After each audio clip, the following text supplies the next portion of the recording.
It seems like the '07 vintage is keeping with the trend of '06 with the more vibrant acidity, freshness, and liveliness. What prompted this style change?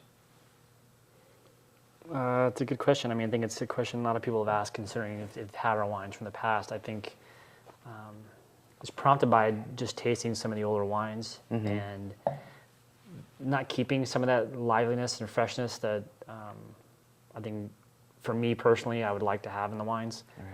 I think everybody, well, not everybody, but certain winemakers hold kind of Burgundy as their standard. And one of the things about it is how the wines age, but also just in a short period of time, the wines, again, they hold their vibrancy and that freshness of acidity. They kind of keeps them food friendly, kind of keeps the wines kind of also in this kind of red fruit spectrum. And I mean that just because it's, a lot of times the wines can head into kind of a darker fruit profile, especially when picked ripe. And while kind of maybe appealing up front for the couple, 2 or 3 first few years, I don't think in the long term they end up aging very well.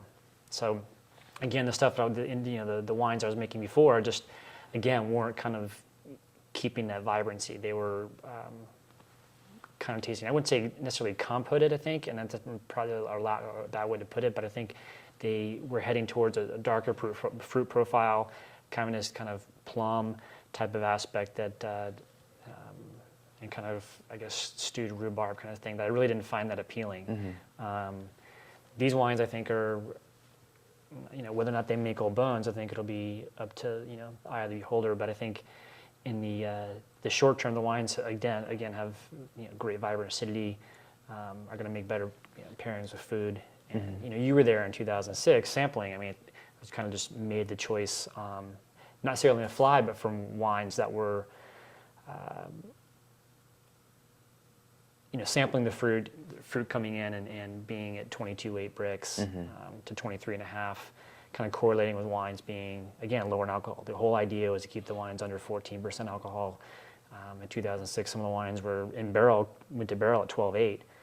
Slightly crept up a little bit, but I think not necessarily being so much fixated on the alcohol itself. That's one aspect, because I don't want the wines to appear hot, but they also don't want the fruit profile to stay red. And so I'm insistent on right now kind of wanting the wines to be, like you were saying before about this wine, it's cranberry, pomegranate, maybe black cherry kind of being the darkest aspect of the wines that I want them to be. We already make Syrah. I don't want to make Pinot Syrah, I think in the past,